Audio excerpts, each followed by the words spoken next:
You are listening to Awake in Relationship, a podcast about intimacy, community, and culture in a time of great change, with Silas Rose.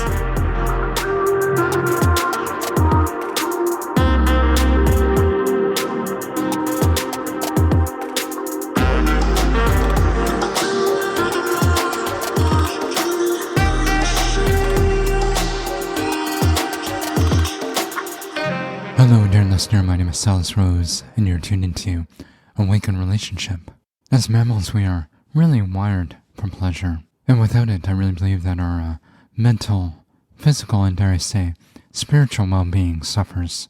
There are, of course, many forms of pleasure, and as far as I'm concerned, whatever floats your boat, so long as no one's harmed. In my conversation with Betty Martin, we focus mostly on tactile pleasures, or specifically touch, which can be kind of a tricky thing these days.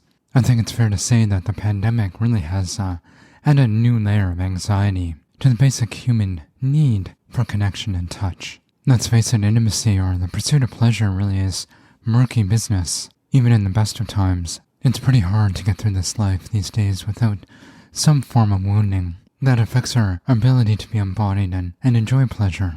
Healing is something we experience in relationship, and the right kind of touch, offered or received mindfully, can be transformative. This is really where pleasure becomes an art or medicine, and I can think of no better person to speak on this topic than Betty Martin. Betty, along with her co-author Robin Dawson, have recently published The Art of Receiving and Giving, The Wheel of Consent. Betty is really recognized internationally as a thought leader in the area of consent and human sexuality, so a good portion of our conversation really focuses on distinguishing between the notion of giving consent and arriving at consent. Central to this really is the ability not only to set boundaries, but to ask what we want in relationship. The Wheel of Consent really is a model for how to become a good partner in pleasure. Throughout the course of this interview, I really got a sense of Betty's big view on sexuality and specifically what makes sex good. So if that's a topic that interests you, I hope you'll stick around.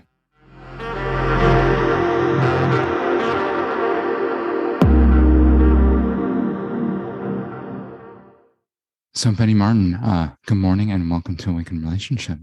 Thank you. Thanks for having me. I've wanted to have you on the show for a while. As I was mentioning in our pre-chat, I have many friends that are kind of involved in your work in various communities, including sexological bodywork folk and certainly the people in the poly community and ethical non-monogamy community. Yeah, great.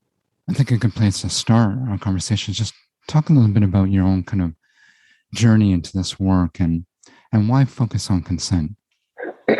That's a great question.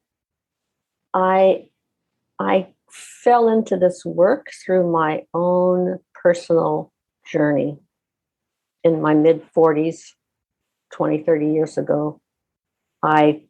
After divorce, I realized, my sexuality, it kind of works, but I know there's more. And I took a couple of workshops with the body more, and pretty soon I was assisting at them. And so it became a kind of a spiritual path for some years. And I met regularly with a group of friends who'd also done some of those workshops, and just dove into what is the spiritual nature of Eros, which is kind of funny to call it spiritual because I thought I knew what spiritual meant before I started that work. And then I realized that, it's not that. I found that the more physical I could get with the experience, the more I could tend to the physical sensation, the more spiritual it felt. So I don't know what spiritual means anymore, but at any rate, it was definitely a path for me for those some years. And after a while, 10 years or so, I realized I want to offer these kinds of experiences to other people. So I was practicing chiropractic at that time. So I closed that office moved into the city and opened a new studio doing sacred intimate work or sex work, where I would guide people through their own erotic experiences to help them notice more of themselves and learn more about themselves. And and then, of course, once you start working with people, that's where you really learn a lot about people and yourself. So during one of those workshops, we learned a game called the 3-minute game, and this was developed by Harry Faddis, who used to teach for the school. And the 3-minute game is very, very simple. It's 2 questions, and 2 people take turns asking each other these 2 questions. And the 2 questions are, what do you want me to do to you for 3 minutes? Well, that's fun. I can think of some cool things. And the other question is, what do you want to do to me for 3 minutes? That one also was very fun. And so I took those 2 questions home to my client sessions, and I started asking my clients. I changed it somewhat because of what I was teaching. So I would ask my clients, how do you want me to touch you for a few minutes right now? And many of them would say, well, gosh, I don't know, or they kind of deer in the headlights, and they just had no idea what they wanted, or didn't know how to ask for it, or didn't know that it was for them, or didn't know that it was possible to be touched in just the way they wanted. And they would say things, you'd ask them what they want, and they'd say things like, well, you can such and such, I guess, which might have been true, but it was not the question that I asked. I asked what you want. But it was really hard for people to notice what they wanted. And the same with the other question, how do you want to touch me? Then people would really get confused, because for the most part, we think that if you touch somebody, it's for their benefit. And so touching someone for your own benefit was kind of a mind fuck. People just couldn't figure out what the heck I was talking about. But right away, I noticed that, oh, when we play this game, when I'm the one who's doing the touching, in one instance, it's for you. In the other instance, it's for me. And those are very different experiences. And so I just noticed that, oh, who is doing is one question, and who is it for is an entirely different question, and doesn't really correlate with who is doing.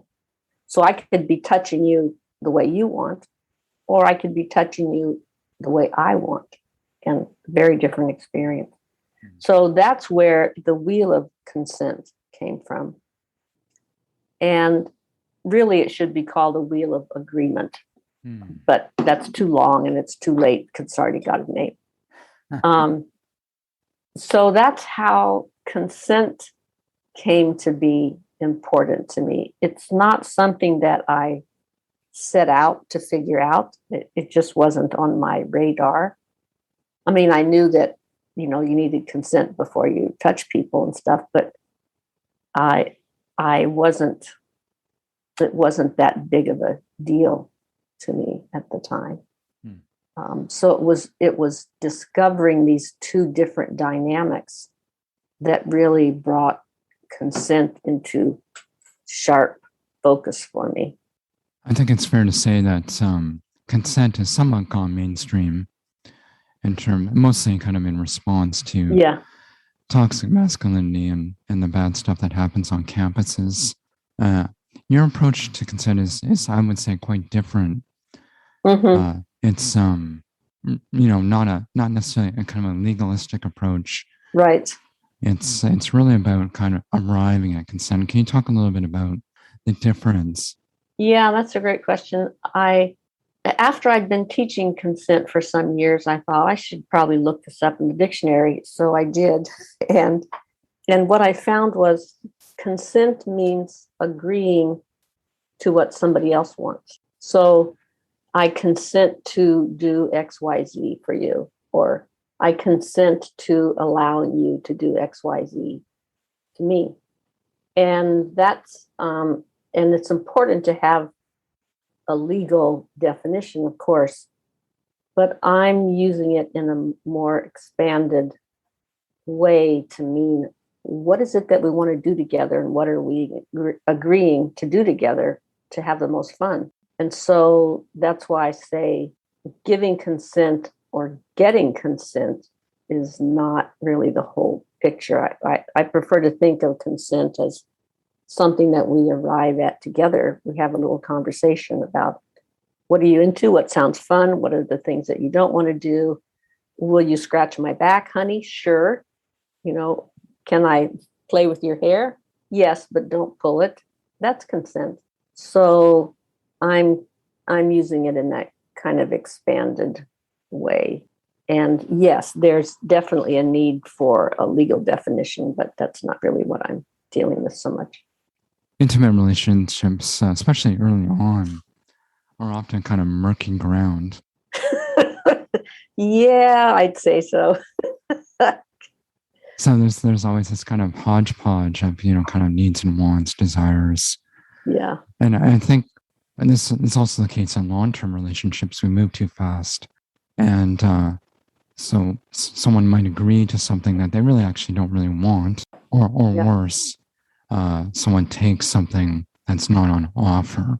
How does the wheel of consent, particularly the quadrants, it's a big topic. Yeah. We could do a whole other podcast on the quadrants, but how does that clarify the whole process of becoming intimate with someone? Oh boy. Well, the wheel of consent, it's a model. It's a way to look at things.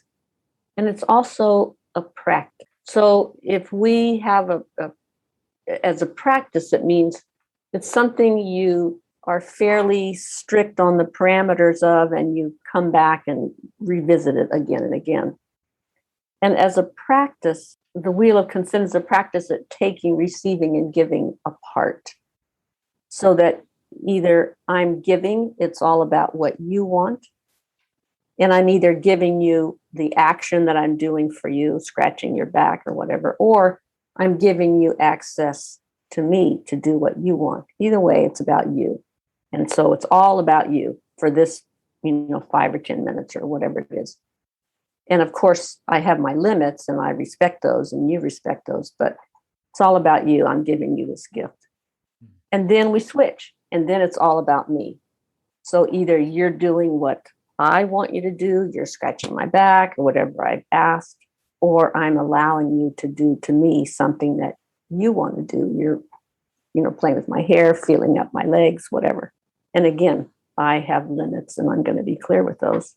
So the practice of taking, receiving, and giving apart, why bother?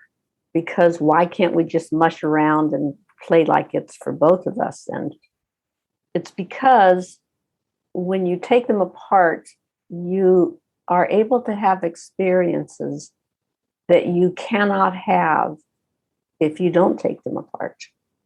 There's a different set of experiences that are available to you, a different set of ahas, a different set of challenges, a different set of delights. It doesn't mean that you should live your whole life taking them apart, but as a practice, you learn how.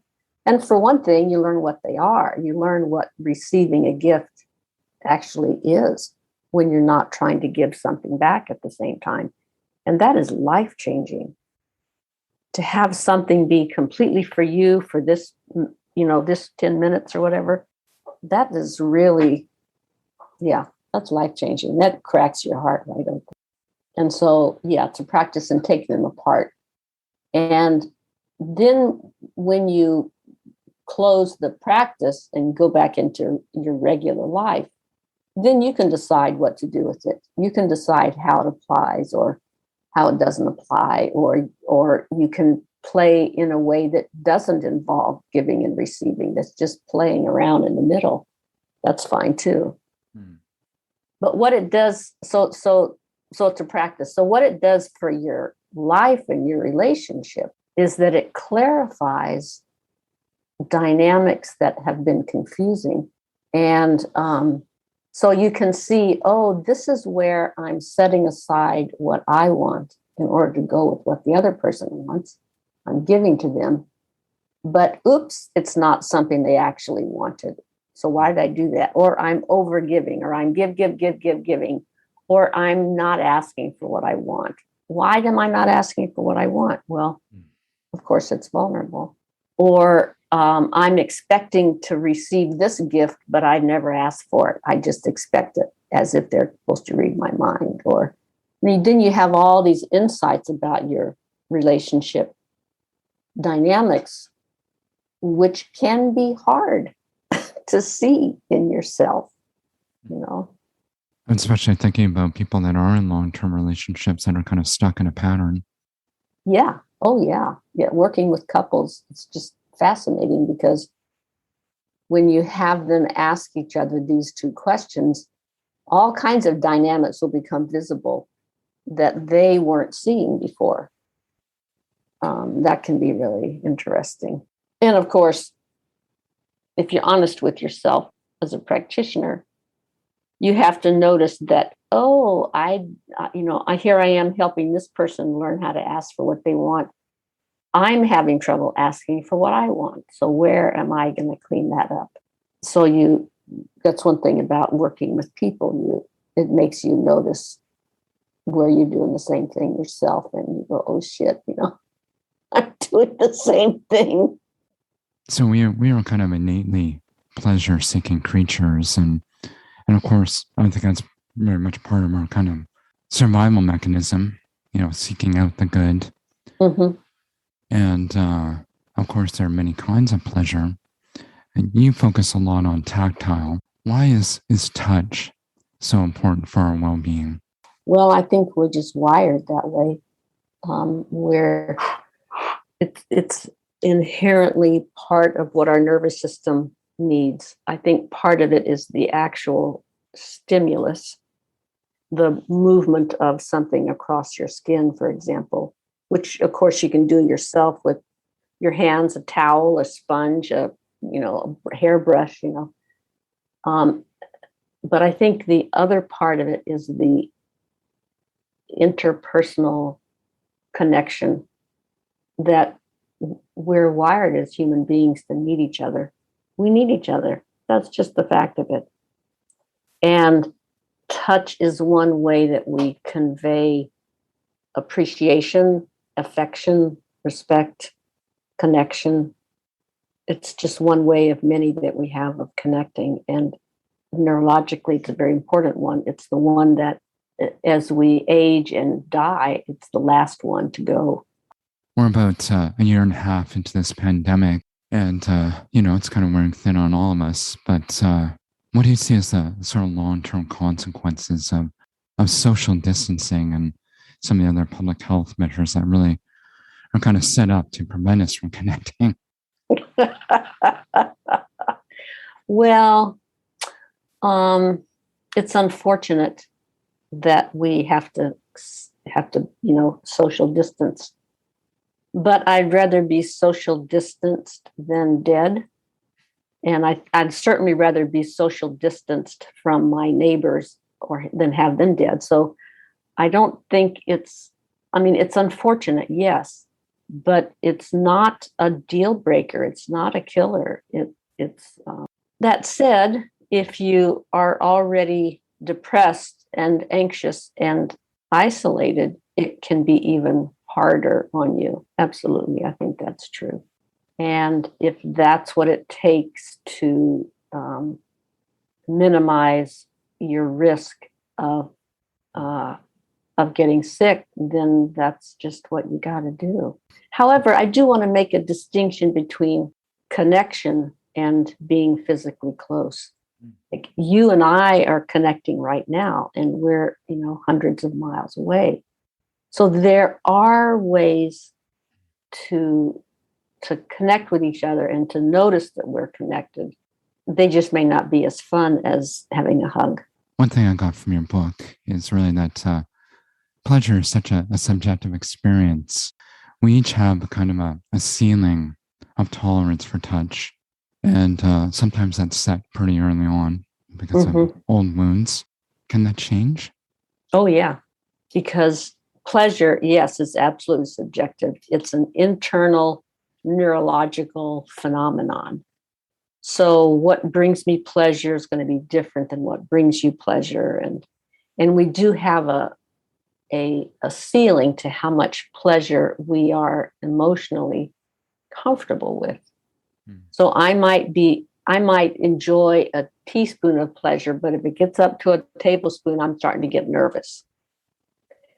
Or if it gets up to a bucket full, then I'm really anxious. So it's completely natural to have a ceiling. Of course we do. And that ceiling is basically the point beyond which our shame and fear and self-doubt kicks in. Do I really deserve this? This makes me anxious. When's the other shoe going to drop? So yeah, we have a ceiling. And the way to expand that is to not try to push yourself. Just if you can enjoy a teaspoon, then enjoy a teaspoon and just enjoy it. And when it gets to be too much, then back off. It's not a problem. So that way you learn to trust yourself and kind of titrate it. And many of us, of course, are on this path of expanding our pleasure capacity, which is a really good thing to do. That's a very kind of real way to kind of experience freedom. And perhaps that sort of gets into the sort of spiritual part that you talked about earlier. Yeah, and for, expanding our own sense of pleasure, it doesn't have to be these huge, earth-shaking experiences of cosmic orgasm, It's pausing a moment under the shower to notice that the warmth feels good on your back. And just wait there for 20 seconds and notice, oh, this feels really good. Or looking at the trees in the fall and the beautiful colors and just pause for 10 seconds and notice, oh, that's really beautiful. Or the feel of the fabric on your jacket. Oh, this feels really nice in my hands, and just pause for a few seconds and notice that. Like, pleasure is available just almost all the time if we just slow down and notice it. And the book, of course, is mostly about tactile pleasure because it's based on an experience of touch. But yes, there's many kinds of pleasure. Absolutely. Relaxation seems to be key. For those that are listening that might get kind of overwhelmed in particularly in intimate situations, what would you suggest? Ooh, that we could talk for a few days about that. That's a great question. What I suggest is go back to the practice of the 3-minute game of the Wheel of Consent. Take turns asking each other, how do you want me to touch you for 3 minutes? And how do you want to touch me for 3 minutes? Because so often when it comes to pleasure in relationship and in touch, which for many people also means sex, but not necessarily, what many people think is, well, the touch is happening, the hand is going down my back, so I'm supposed to like it, and what's wrong with me if I don't like it? And that is so sad and completely backwards. The question is not, why don't I like this? The more useful question is, what is it that I actually want? Maybe I want this hand on my back to be still and just stay there. Maybe I want this hand on my back to scratch me instead of caress me. Maybe I want this hand to not be on my back. Maybe I want this hand on my head. Or maybe I want this hand to hold my hand. Or maybe I want help with the laundry. Like, there's something that sounds meaningful and useful and good to you. And your opportunity, your job is to pause a little bit and notice what that thing is. Mm. So don't ask yourself, what's wrong with me? Why don't I like this? Ask yourself, what is it that actually sounds really good right now? Mm. And the thing about asking for what you want, it's hard. Of course it's hard. I don't know anybody who's really perfect at it. But the thing about playing the 3-minute game is that it creates a context in which now there's room for you to ask for what you want. Your partner says, how do you want me to touch you for 3 minutes? Well, that might be kind of awkward, but really it's a luxury to be asked what you want, because in not all situations do you have that opportunity. And now you have the opportunity and you have all the time in the world to ponder, what sounds good right now? Does this sound? No, that doesn't sound good. Oh, maybe my feet. No, that's not it. Oh, maybe my ears. No, that's not it. Oh, my calves. Would you squeeze my calves? And when it finally bubbles up to you what it is that you want, you'll find yourself going, yeah, that's what I want. Yeah, it's a hell yes. Yeah, that's what I want. Then that's what you ask for. So the structure of the practice creates the space where it becomes easier to ask for what you want. And nothing happens except exactly what you ask for. So there's nothing to go along with and endure. Yeah. Follow the pleasure. Yes. Instead of telling it where you think it's supposed to be. Well, I'm supposed to like this, so I'll ask for that. No, that's not it. That's not it.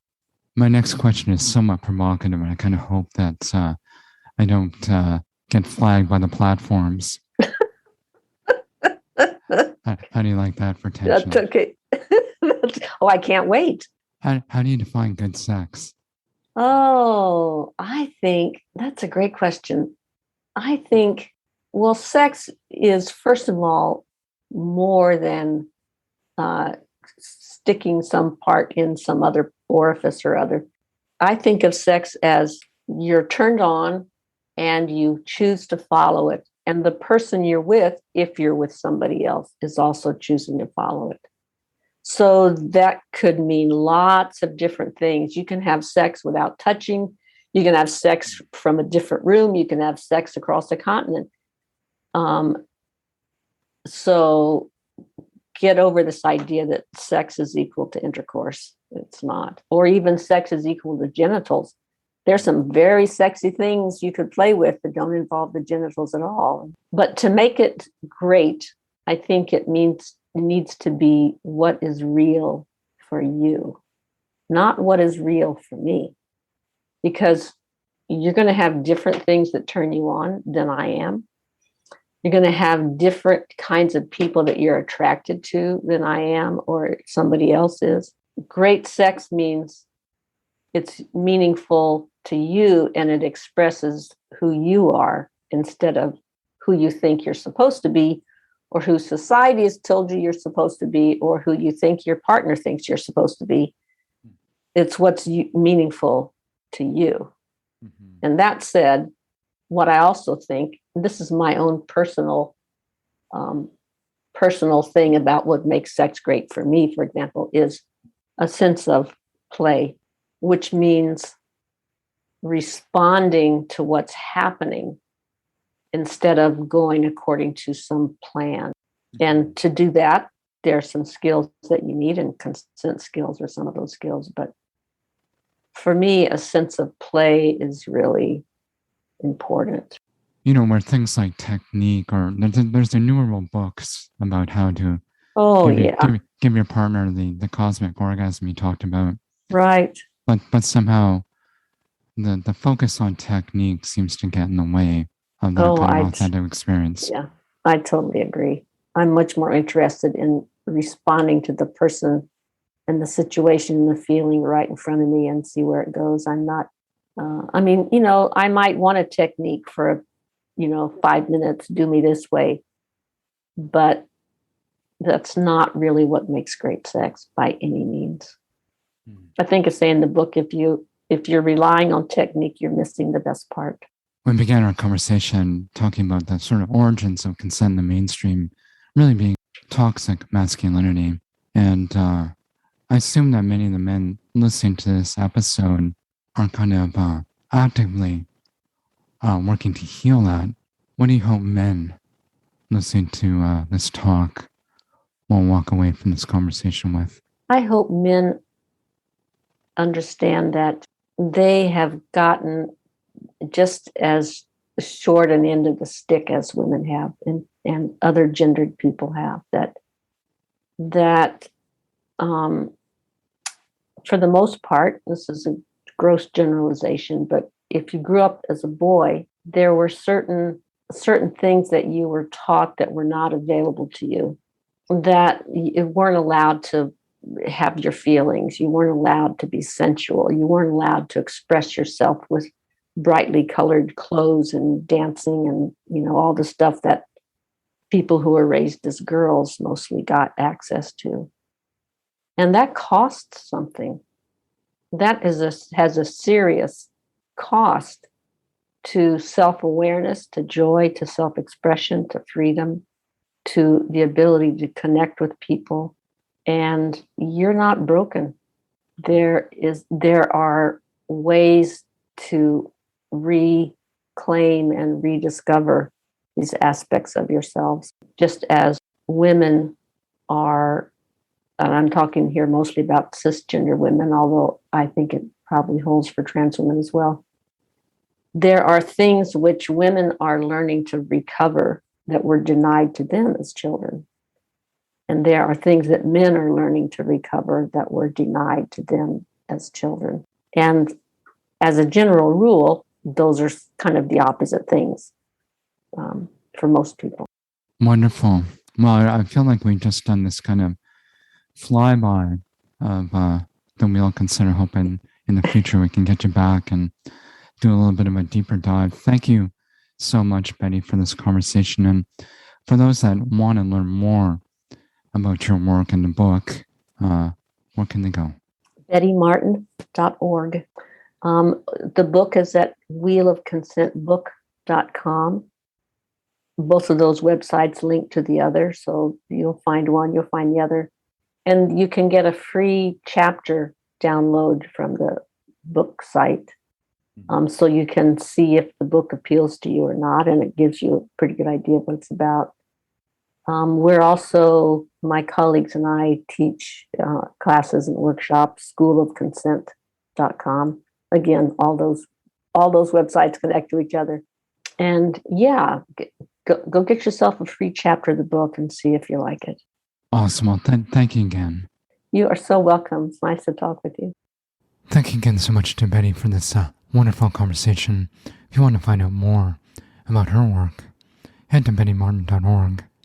Or if you want to grab a free chapter of the book, go to wheelofconsent.com. And I'll be sure to post some links in the show notes. If you're loving the content here on Awaken Relationship, I'd really appreciate just taking a moment and leaving a quick review on Apple or wherever you listen to podcasts. It really helps me to grow the show, so thank you. And as always, I really appreciate your feedback or ideas for future episodes. You can reach out to me on Instagram or Twitter, or shoot me a quick message through the contact page of my website. So thank you, dear listener, for tuning in, and till next time, I hope you're following your pleasure and staying connected.